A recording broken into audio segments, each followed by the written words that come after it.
Let's get centered. This week, Donald Trump ordered the U.S. military to conduct a precision strike on a Venezuelan boat in international waters, alleging gang members and drugs were on board. Our special guest, former U.S. Ambassador John Feeley, joins us to discuss this dramatic escalation and what it means for America's relationship with the rest of the region. Plus, the House Oversight Committee releases some Epstein records as victims say they are making their own list. I'm Louis Miranda alongside Carl Meacham and Jeremy Murphy. Ambassador Feeley, thank you for joining us. Hey, For it's a our real pleasure audience, to be here. thank you. Now, for our audience, it's important to add this context that you served as a Foreign Service officer for 27 years across administrations of both parties. The New Yorker had described you as having grown up as a William F. Buckley Republican, but that you never joined a political party. And you've held multiple posts at state in which you oversaw Caribbean affairs, as well as policy for all Western Hemisphere affairs. And I add all of that context because you're the furthest thing from a partisan voice on these issues. One would hope. Yeah, no, and look, this is a real privilege and joy to have John with us. I just want to put this into some context, going directly sort of to the crux to the Venezuela issue. During the 2 decades that we've been at this, Venezuela has swung from heavy, or our policy towards Venezuela has swung from heavy sanctions and isolation, let's say under Trump, to a cautious engagement, and some would say directionless talks during most of Biden, and now back to a very muscular, almost theatrical show of force. This is a big departure from sort of the long-standing focus on sanctions, diplomacy, and multilateral pressure that we saw when you were an ambassador, when we saw it with Obama, when we saw it with some of Bush. And let's not forget, Maduro runs a criminal enterprise, right? Sustained by a transnational illicit network, and his government is basically a narco-terrorist organization. But as frustrating as this is, and we're still waiting for DOD to provide answers to some pretty basic questions about the strike, what intel did they have? When did they have it? Were there any survivors? Was anything recovered that confirmed a drug shipment? And what weaponry was used to blow up the boat? And then just like basic stuff, like what are the standing orders that the fleet is operating under? So given all these unknowns, John, how should we be looking at this incident? I'm looking at this incident with decidedly mixed emotions. I have enough gray hair to remember when Hugo Chavez first came to power.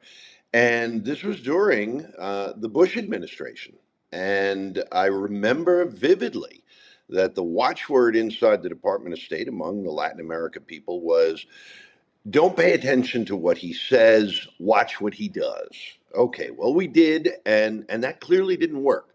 So there's a lot of frustration, mostly among Republicans, but among Democrats too, that we have sort of watched as Venezuela has fallen deeper and deeper, first under Chavez and now under Maduro, into what you characterized, Carl, as a narco-terrorist regime. I don't necessarily take issue with that, but I do think it's very important to underscore that this notion of Nicolas Maduro as the titular head of something called the Cartel de los Soles, which is the soles are the little stars on a general's uniform, is a bit of a sloppy designator. We know what narcotics cartel leaders look, sound, and act like. Nicolas Maduro is not that. What he is an authoritarian leader, a dictator, a human rights abusing individual who doesn't care at all about democracy. He just stole an election last year. But what he does is he has more of a permissive attitude towards his very decentralized military forces cooperating with drug traffickers. Let's remember, Venezuela is not a cocaine producing country. We don't have any indication from any source that they're making fentanyl. Only 10 to 12%, according to the United States and the UN Commission on Drugs, only 10 to 12% of the cocaine that goes out from the producing countries in the Andean, Colombia, Ecuador, and Peru, actually comes through Venezuela, and very little of that comes to the United States. Most of it goes to Europe. None of that is to indicate that I feel any sense that we have to take Nicolas Maduro at face value as a legitimate leader of a country. He is, as you said, he's basically a guy who's in charge of a bunch of criminal enterprises. He runs or he allows to occur inside of Venezuela illegal migrant smuggling, gold smuggling, oil smuggling, drug trafficking, and just like sort of the old school Italian mafia capos, he gets an envelope every week. His government gets a little kick up from all these folks that are doing those bad things. So that's the reality, in my view, down there. The reality of this deployment is, as a friend of ours, Jimmy Story, and I got to give him credit for it, the reality of the deployment is you're taking a blowtorch to fry an egg. This is ridiculous overkill. If you take a look at what the power, the naval power that amphibious readiness group, those 3 destroyers, that 1 cruiser, the P-8 aircraft all represent, that's a force that's meant to do an amphibious assault, take a beachhead, hold that beachhead until the U.S. Army comes in behind it, the Air Force comes in behind it.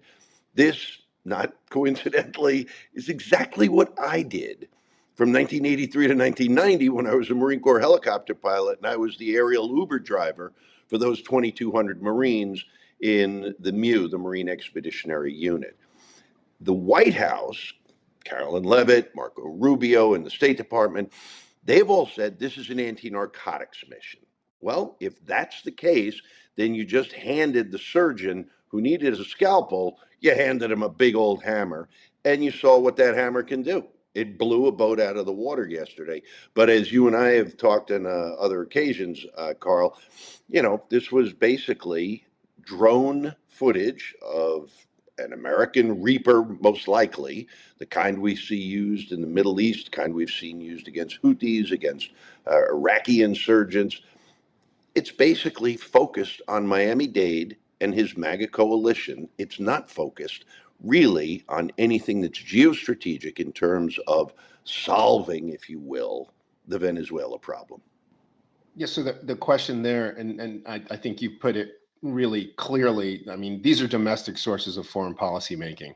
You're highlighting Miami, you're highlighting sort of a constituency that's been watching this issue and has been, asking for blood for a while. So what is this moment really? I mean, big picture here, we're shifting to a highly public, lethal military template. Is this our meaningful evolution of policy, or is it just a louder version of tactics that haven't delivered durable results? So, like, if you were writing the playbook today, what's the one change you'd make to this approach that would break the cycle that we're seeing in Venezuela, or the U.S. policy cycle, rather? What would you be doing in order to really have an impact in what's happening in Venezuela? I think I'd do a couple of things. First and foremost, I'd take that flotilla and I'd put it in the Pacific, because that's where the vast majority of the cocaine that comes out of the Andean countries comes through. The 3 largest countries for seizures are Colombia, Ecuador, and Panama. They ain't in the Caribbean, even though, Panama has a coast on the Caribbean, but that's not where the drugs come. So we've kind of sent the big dog to go look for the cat where the cat ain't. And so the first thing I do is, if you're really serious about this, I'd put them where the targets are. The second thing I do is I would go back to what we know how to do very well, what the US government knows how to do very well, and that's legitimate drug interdiction using the Coast Guard, and most importantly, the rule of law.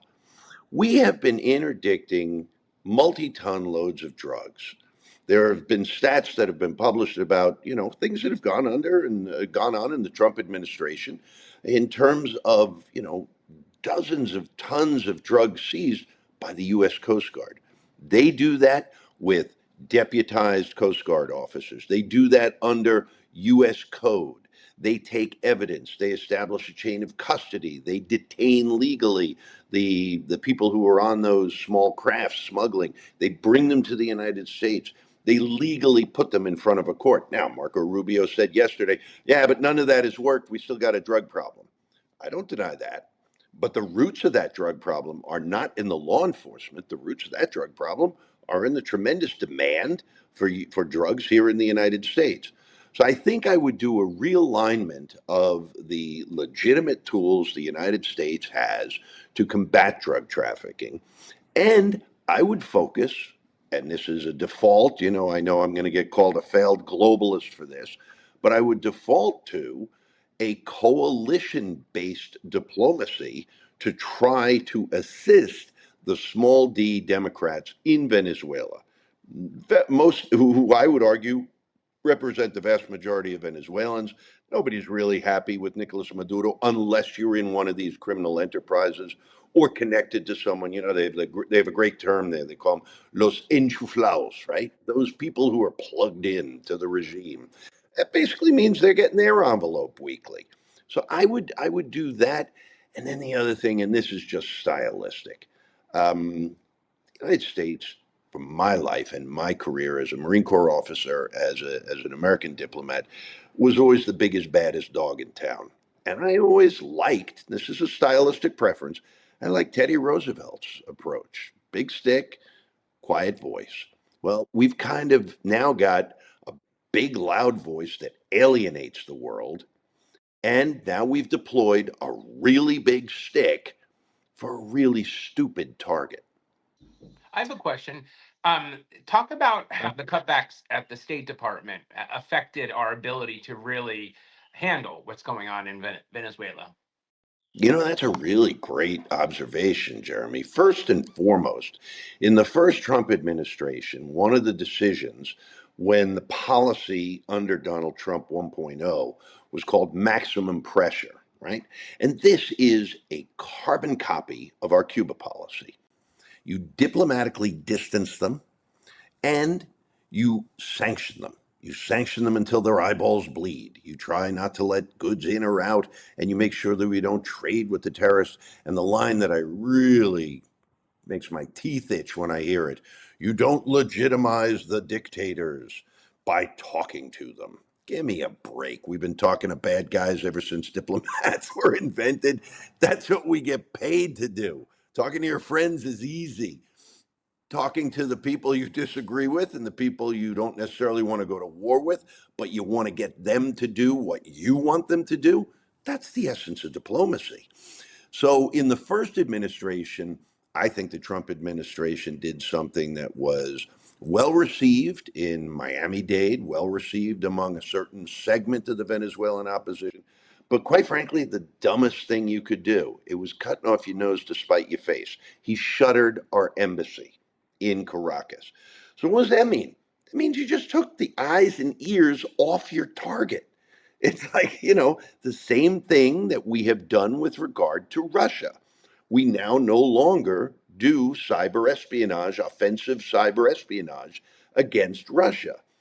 I have to ask myself why. I honestly cannot understand the reason why and this is not a partisan statement, but why any leader would walk into a fight with 5 or 6 pieces of weaponry they could use and say, you know what, I'm going to get rid of 2 or 3 of these. The only thing I can think is bravado, right? I'm going to be tough enough just to go ahead and do this. And now I'm going to take my ball and go home. That's what we did in Venezuela. So you know what that means? That means today that whatever intelligence, whatever information we are getting is coming to us secondhand. It's coming to us through information brokers. And trust me, you go down to West Venezuela, you go down to Miami, you come here in where I am in Washington in the Beltway. There's no lack of information brokers. Venezuelans, just like the Iraqis before them and Ahmad Shalabeh, no lack of these guys who want to come and whisper to the administration because they have self-interest and they want their policy or their job or their monetary interest or political hope. They want theirs to be prioritized.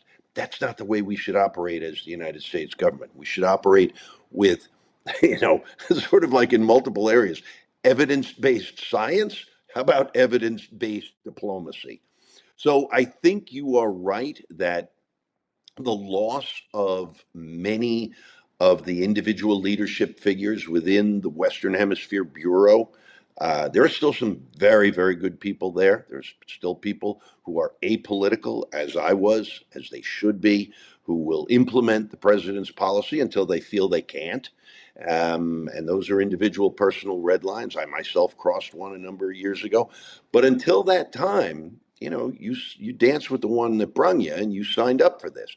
So there are good people there. Many people I've worked with. I know Carl knows a number of them, but they have no decision-making power. There is no real policy process that goes on in this administration.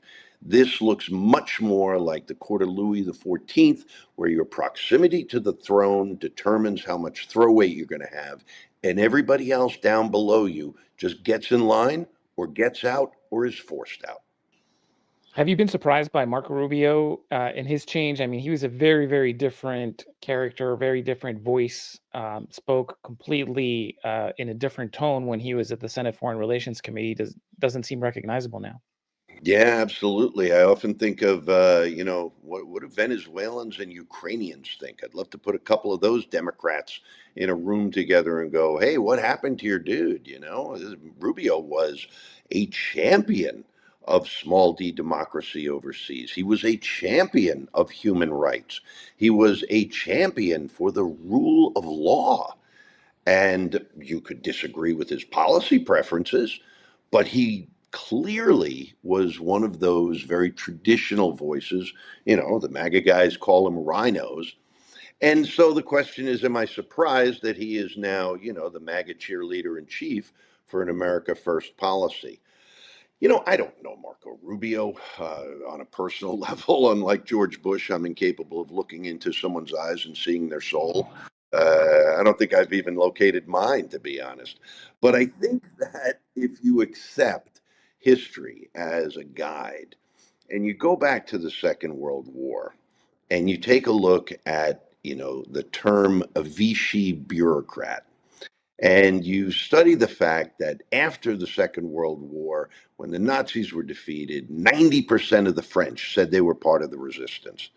Well, history has shown us, nah, you really weren't. Only about 7 to 10% actively participated in the resistance. And there were a whole hell of a lot more who became Vichy bureaucrats. And I think that Marco Rubio is nothing more, nothing less than a very glib, fast-mouthed, well-spoken Vichy bureaucrat. And when we talk about a Vichy bureaucrat, what I think the ambassador is mentioning is, Vichy was the installed or designated representative of Hitler's Nazi. Yeah, it was the Marshal Pétain regime. They basically became, the other one that I like from the Second World War, and it may be a little esoteric, and I get that, but there were Norwegian collaborators too, although we know that Norway put up a huge fight, right, and was a very difficult place for Nazis to operate, but they called their collaborators quislings. And I've always thought that that's a great term when uttered by a British person. They go, "He's nothing more than a mere quisling." So pick your historical reference. Rubio. I like that. Rubio is a quisling. That's the quote of the day. I think that term was born here, Luis. So we can take credit. I wish I could do as good of a British accent to replicate this. Nah, we won't go down that road because then it'll. No, but since we have you, John, let me just ask you sort of on the bigger picture side. And a lot of us Latin Americanists or Western Hemisphere focused folks look at this period as with some appreciation and with some rejection. One, the appreciation that a lot of the focus now of the administration is on the Western Hemisphere. And that's very different. For years, we would complain, nobody cares about the Western Hemisphere. No one's paying attention. We don't get resources. We don't get anything. Now, it seems like there's a refocus on the Western Hemisphere. But what kind of refocus really is it? We're expanding into Greenland. We want to reclaim the Panama Canal. And then, we're playing negative games, I think, with our closest friend, our neighbor to the north with the Canadians. What is your take on this? I mean, you were ambassador to Panama. You have a very, very deep understanding, not just of the inner workings of government in the region, but also cultural. How do you see this within that context? Everybody throws around now sort of this second generation Monroe Doctrine approach to things, and as if this is okay.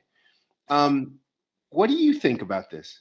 Well, obviously, I find it not okay. I find it anachronistic, and I find it counterproductive. I openly confess to being one of those whiny redheaded stepchildren in the seventh floor of the State Department saying, "But what about the Western Hemisphere? What about the Americas?" And seeing my colleagues working in the Middle East walk off with billion-dollar programs to run, and we would go begging for a couple $100,000, to bring the Lakota Indian dancers to Ecuador in a cultural exchange. It was frustrating. But much like that redheaded stepchild who sort of, pines for daddy's love, when daddy comes home, if he's drunk and abusive, you don't want it. So in a bizarre way, I would say that looking from a Latin perspective, be careful what you ask for, because all kidding aside, what what the Trump administration is doing, I believe, and this is pure opinion, is they are adhering very much to an autocratic model of governance where you can either call it, something that political scientists would approve of, or you could just call it the Tony Soprano model. Hey, this guy's the boss. You don't give no guff to the boss. What he says goes, and you step out of line, you get whacked. So we've seen a bunch of guys get whacked. Mike Waltz got whacked. A couple other people have been whacked. Anybody Laura Loomer decides to put her target on gets whacked. So that is a very, very unstable environment. And I have to believe that it sucks a lot more to be in that tent than outside the tent watching it. In the Western Hemisphere, as we said, yeah, they're getting attention, but do you really want this attention? And the answer is no. Okay, I have clients, I travel through the region. There is really nobody, with the exception, perhaps, of Nayib Bukele, who is really happy to see Donald Trump there. Noboa and Malay, they may sort of, be able to find a little bit of the Venn diagram on economics that overlaps or things like that. But they really don't want to be, on the X, as they say, because if you're in Donald Trump's X, no good things are going to happen. Unless maybe you're a crypto investor. And even then, you just got to wait until Laura Loomer gets pissed off at you and you're going to be whacked. So I think that what this sort of, like I said, what the bureaucracy and what the policy is obeying, if you will, is that you have to follow a very mercurial individual who is the most powerful man, I would argue, still in the world, given the military and economic power that he is able to direct, with lots of constitutional challenges. Maybe one day that'll be somewhat limited. But for right now, 9 months into the administration, there's nobody who can deny that Donald Trump is an extraordinarily powerful man who has a very sort of almost reptilian intelligence for smelling power and power relationships. And his ultimate goal always is a self serving accumulation of greater power. So I think in the Western Hemisphere, you have everybody from Greenland to Argentina kind of holding their breath. And The interesting thing of all of the stuff that you're laying out is also that it works against American interests in any way that you look at it. So, as you pointed out, if we were going to use our fleet correctly, it would be in the Pacific. If interdicting cocaine was really the issue, if you were really wanting to tackle the fentanyl problem, you'd be working constructively with Mexico and not diverting 2,500 Homeland Security investigators to doing interior immigration enforcement, because those are the people who are supposed to be investigating the transnational criminal organizations that are bringing fentanyl in. And you certainly wouldn't be destabilizing the region in a way that could potentially just create a bigger migration issue which is, where this all started. Unless the thinking is that if you ruin Maduro, the Venezuelans will go back. But even then, the destabilization in Panama, the relationship with Colombia, now the tariffs on Brazil, it just all seems to, 5-10 years down the line, portend a very difficult situation for the United States of its own creation. I couldn't agree more, Luis. I couldn't agree more. I would also add to that what you're doing with this sort of shakeup and new sheriff in town destabilization is you're creating marvelous opportunities for our competitors slash enemies, depends on the day how he refers to them, but China and Russia. I mean, look at what they're down there with. Gobs of money. And again, Latins almost uniformly don't want to have to choose between the United States and China.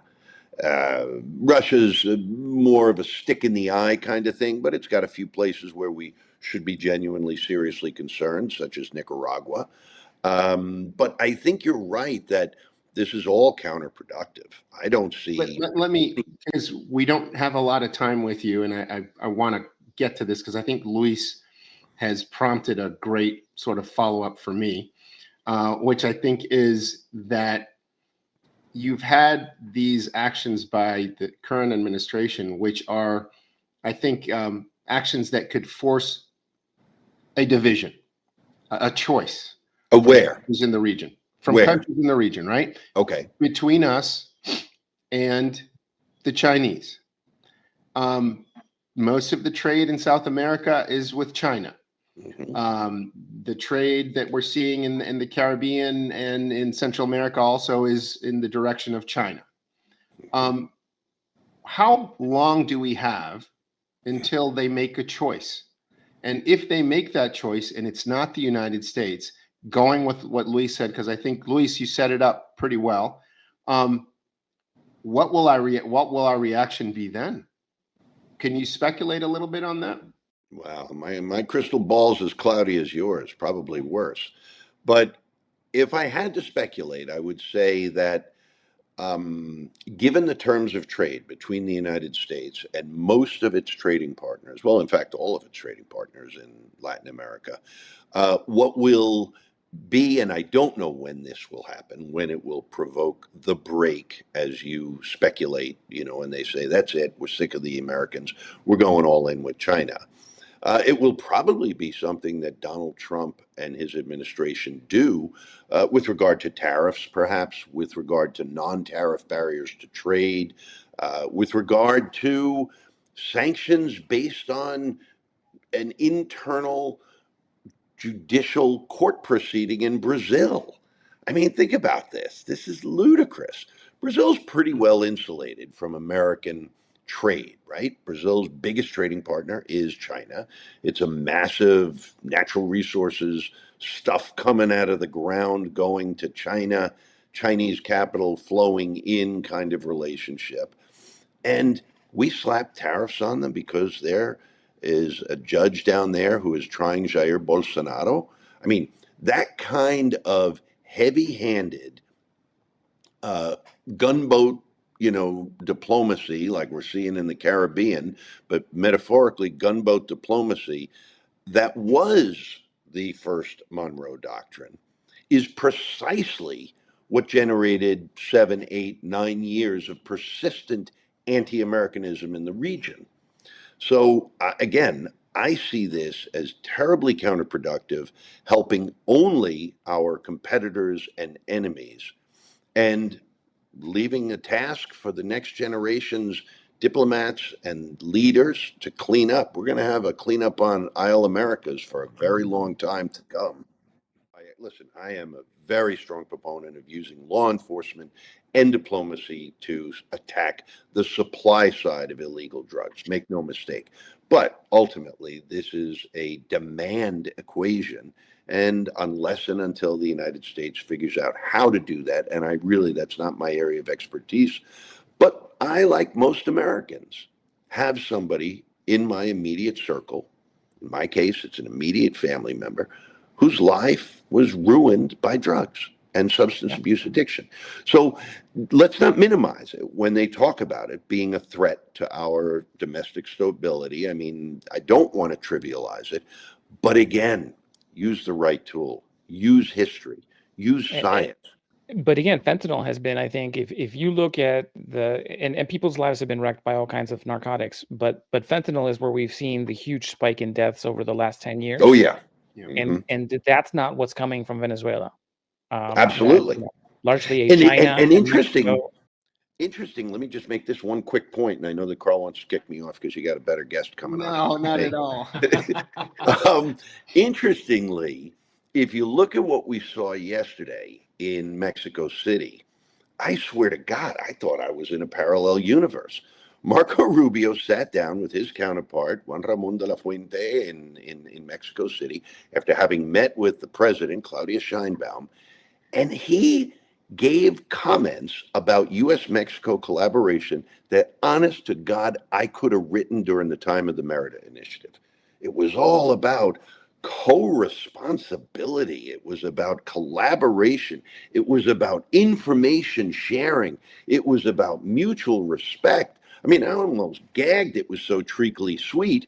And yet, kidding aside, it was exactly what Marco Rubio should have been doing and saying with his Mexican counterparts, except when it came to the Venezuela part, where he huffed and puffed and acted like a tough guy and said, let this be a warning to everybody.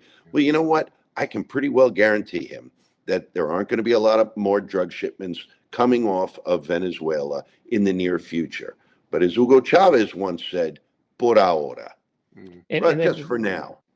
and because we are pushing your limit and we want to be respectful with your time, I just want to get your perspective on that Mexico dynamic, because the Fox News has been, and Pete Hegseth, who used to be a Fox News Mhm. correspondent, they've been very much on this idea that the U.S. just needs to go in militarily and get and attack the cartels. Yeah. Do you see any concern about this Venezuela action, being sort of the canary in the coal mine on that kind of situation? You know, I don't, and I'll tell you why. They're two fundamentally different dynamics. In Venezuela, let's be honest, there's very clear messaging that this is meant to be a warning signal to Nicolas Maduro. He should be having dyspeptic nights of sleep, and he should be worried because we're coming for him, and we're going to put a tomahawk, right in his boudoir. That's not the case in Mexico, happily. The problem there is, one, cartels are very, very embedded in Mexican society. And so who are you declaring war on? They don't have fortresses. Yeah, they got places in Culiacan that look like fortresses. They have mountain redoubts where individual plaza bosses may have, small little camps and things like that. And yeah, we can find them and we can bomb them. But then you have invaded and you are attacking our friend, our ally, our number one trading partner. I mean, not to be facetious, but you watch what happens to the cost of winter vegetables if we do that in the United States. There ain't going to be no guac for Super Bowl, because the Mexicans, we know how they're going to respond. The Mexicans cannot tolerate that. One of the sad facts, and I spent a lot of time in Mexico, and I really love the country. I get frustrated with it, just like I get frustrated with us. But it is true that Mexicans can't forget their history, and Americans can't remember their history. And so, if you think back that Mexicans were invaded in 1848 and lost 1/3 of their northern territory, and there are still people who call it Aztlan in Mexico and think of it as like terra irredenta. If we go and do some drone shots into Culiacan, which we are perfectly capable of doing, you will see all of what Marco Rubio was talking about yesterday come to a crashing halt. There will be no collaboration. There will be no cooperation. Mexico will figure out a way to open its door and flood the United States with more fentanyl, more undocumented migrants. It would be the most counterproductive thing I can imagine. That's terrific. Ambassador Feeley, thank you so much for your time. I know we're slightly over, but I thought that last part was so valuable and so important because, like I said, Fox News is driving that idea pretty consistently, and Yeah, it's good to well, hear the listen, context on it. it plays to an American constituency that is legitimately upset about drugs, but that is not because of their own fault. I'm not one of these people who says everybody should be aware of all the foreign dynamics. If you're an American citizen, you should have the right not to care about Mexico. But it comes out of a place of ignorance, Luis. It doesn't come out of a place of informed analysis and strategy. And yet, we may very well get there. I hope not. Thank you so much for your time. Thank Real you. pleasure. Take care, All right. guys. Thanks, Take John. Thank you. This show is kind of like anti-therapy because every time we finish an episode, I feel dumber. I feel more stupid. And Jeremy, like, I was Yeah. waiting for the quip. first of all, like that voice, he could do voiceovers. I'm like, And how about all the accents? yeah. I mean, I've never felt dumber in my life. So thank you for this. No, but I guest. thought it was good in that we were able to take complicated. We weren't talking in highfalutin speak, Mhm. as Luis was making fun of me yesterday with. We were bringing it down. I think we brought it down, Yeah. and I think we Well, the had thing an is, he does opportunity. highfalutin in a very engaging way. So Yeah, in a very he's embracing way, fantastic Luis. in that way. Yes.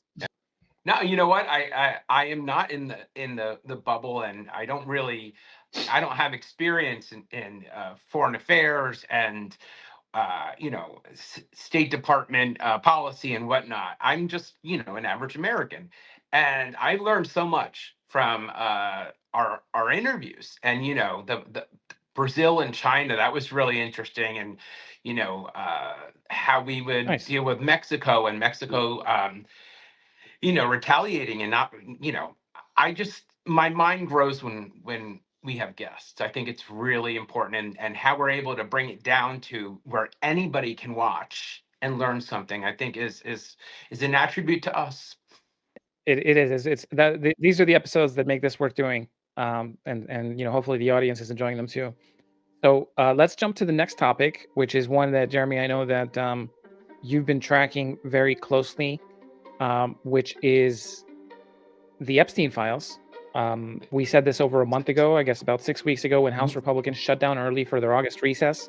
They wanted to avoid having to talk about the Epstein files, and here we are again.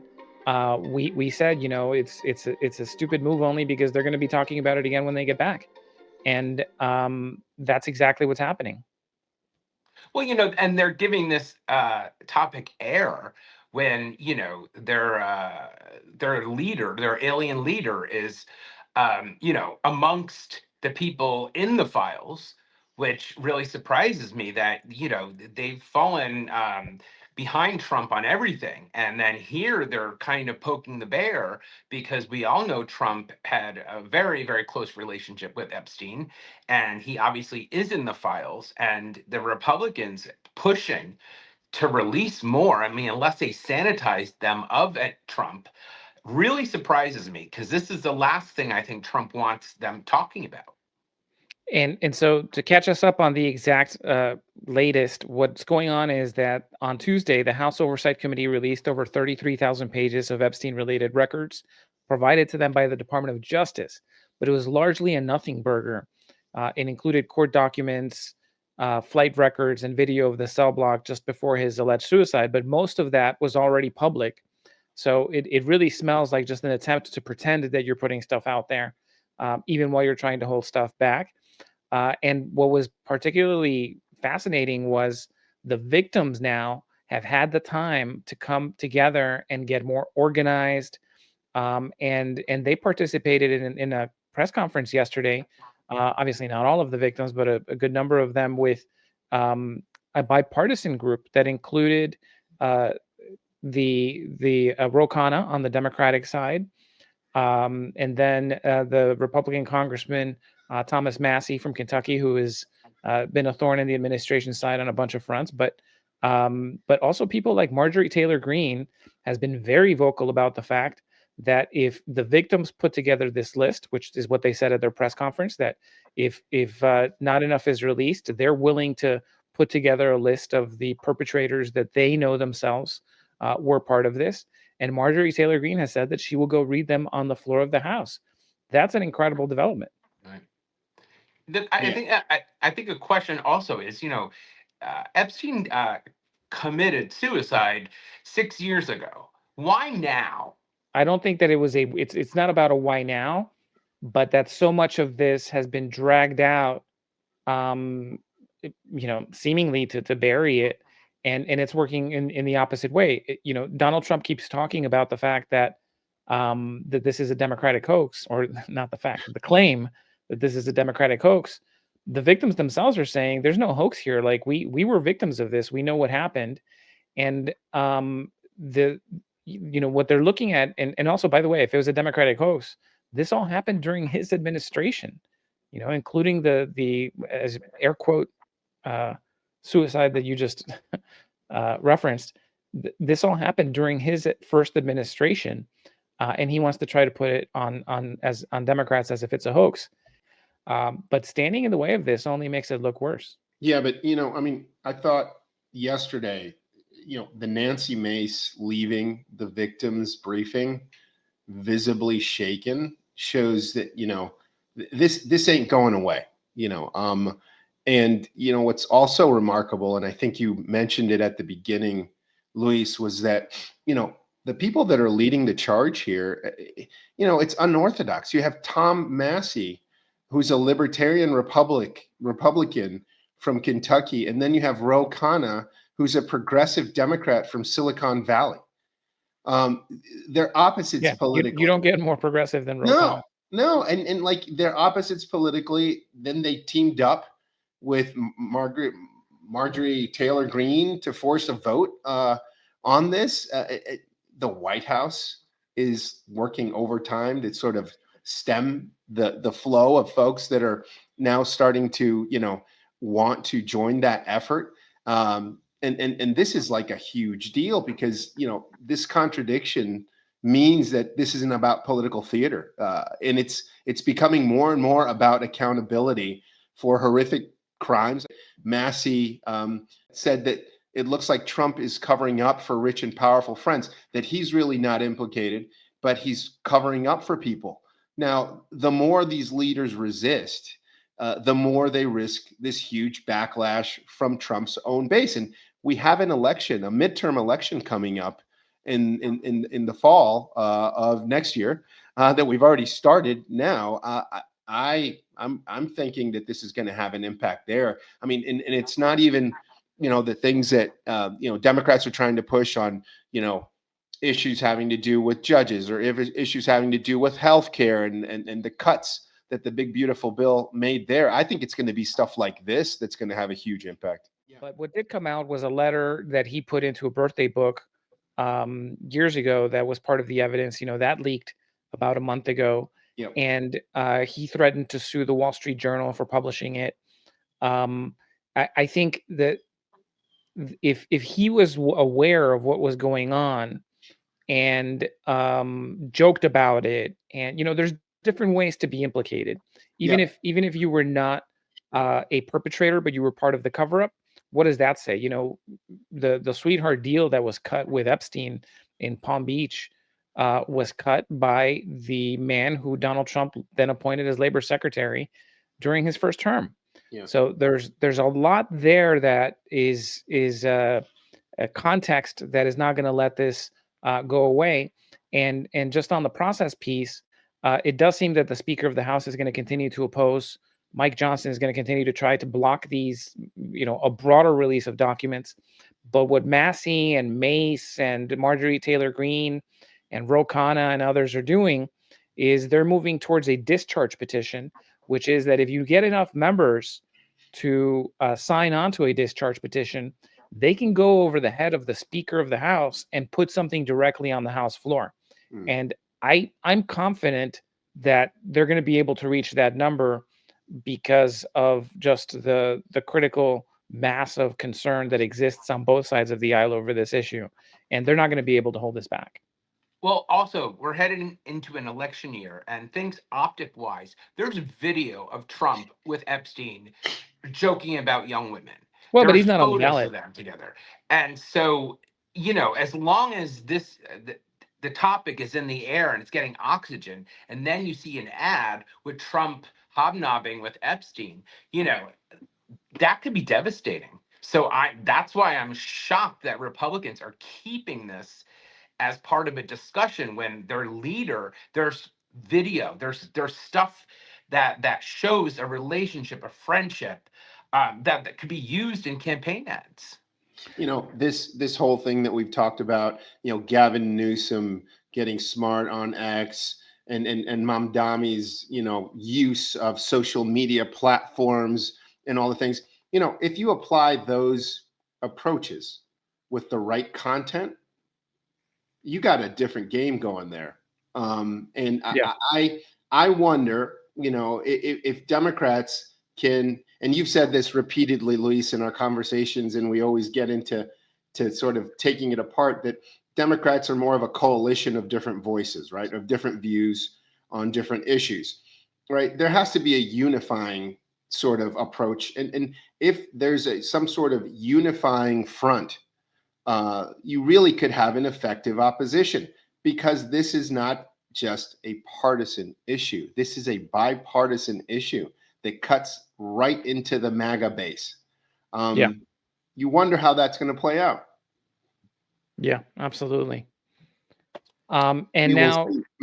we will see. We will see. It's not going away. It's not going away, and the victims of this certainly deserve to have more transparency, Yeah. and that more people are held to account. By the way, Ghislaine Maxwell, right after Donald Trump's former personal lawyer went to meet with her, she ends up in a cozy, cushy detention facility, far from the type of prison that she should be in. That's people aren't ignoring that either. And I'm not talking about Democrats. I'm talking about the victims and others who are concerned Yep. for them.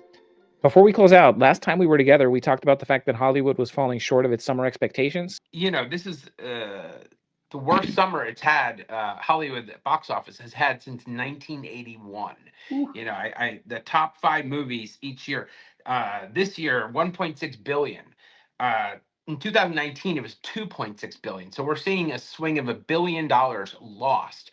And at the beginning of the season, the chairman of AMC, the big movie chain company, said this is our reawakening, and they expected record number of people going to see movies, and in fact, it's record low. And one of the things that I've read that seems interesting is people are saying it's not just the content of the movies, it's the studio's ability to market them, because there's no place where everybody goes. Media is so fragmented that you really have to figure out where the eyeballs are to get awareness of your movie, and that's becoming challenging. It used to be television. Thursday nights was gold, because that's when the movie studios and the automakers would put their money, because Friday the weekend starts. Thursday night on network television is nothing anymore. So the studio is unable to market or find the eyeballs to bring awareness of their products, is really what's driving the box office down. That's fascinating. But I'm thinking here, and we're revisiting some of these concepts that we spoke about a little earlier, Jeremy, in the summer. We were really excited about the movies that were coming out, but we've seen here that I think the slide in theaters or going to theater comes down to 2 big things. I think the streaming offers an easier escape. I think it's cheaper. I think it's binge ready. I think while theaters demand schedules, money, and stamina, right? You have to commit to going. Instead, you can watch it whatever time you want. And then the storytelling itself feels worn out. And we don't have, we used to get movies like The Godfather, Casablanca, right, Pulp Fiction, Blazing Saddles. These were movies that were exciting and interesting and pushed the limits and that were different. I struggle to find movies that stand out during the last 15 years that have that kind of pull. Maybe Parasite was the only one that Right. did that. I don't know. I just think that Hollywood isn't giving enough reason for folks to sit still for, to put butts in seats, as they say. I don't know what you think about that. Well, I'll tell you you know- what, I think that the rescue will be in a car driven by none other than Dominic Toretto in the sequel to the Fast and Furious finale Ooh, that everybody's expecting. I think we still have like a year to wait on that one, though, which Oh. has people it'll on edge. save the movie industry. Yeah. Yeah. I'm just glad Mission Impossible is over because I still don't understand what the hell happened in the last one. No clue. I love that series, so I'm not with you there. But and look, last time we talked, we also talked about James Bond, but there was a real life James Bond villain moment Yeah. that we have to talk about, which is no other than Vladimir Putin and Xi Jinping were caught on a hot mic on Wednesday talking about organ transplants, biotech, and the idea of immortality, or that humans could at least live to 150 years old. Yeah. Talk about a Bond villain moment. Yeah, that's wacky. I think the whole issue, it's fascinating. Organ transplants, biotechnology have made progress, extending life. It's all there. But when you hear Putin and Xi talking about immortality, it's not about science. It's No. about power. It's about power. imagining, an authoritarian leader obsessed with ruling not for decades, but for centuries. That's what that's about. Well, I think it tracked somewhere between Tomorrow Never Dies, which was about an out-of-control megalomaniac media mogul, and maybe Die Another Day, which was also something ridiculous on the world stage with like space lasers and stuff. That's the space that we're occupying right now for anyone keeping notes at home. Well, I read Kim Jong-un or Il saying he's totally going to support China and Russia in whatever they're doing. And I'm like, you can't support yourself. Like, give me a break. Indeed. And on that note, All right. another great episode. Really grateful to have had Ambassador John Feeley on and to get to chat with you guys about this stuff. Thank you to our listeners. Of course, we're getting back into high gear in September. This is going to be a crazy month because the other thing that happens this month is that we have another budget showdown. Yep. Last time there was a budget showdown and the government was on the brink of closing. Democrats didn't play it all that well. We talked about it on this show about just the mistakes that Chuck Schumer made in arguably doing the right thing by keeping the government open, but not getting on the same page with Democrats about how to talk about it. That's going to happen all over again. And hopefully this time, Democrats figure out how to both pose a fight, but also not take the heat or create the damage that gets caused when the government gets shut down. So we're going to be tracking all of that over the next couple of weeks. So stay tuned, stay with us, and we'll see you next week. Hit that subscribe button. Thank you for your support. See you next week. Our panel featured Louis Miranda, former Obama White House communications advisor and former spokesperson at DHS, Carl Meacham, former Clinton appointee and a former senior Republican staff on the Senate Foreign Relations Committee, and Jeremy Murphy, former CBS executive, author, and publicist.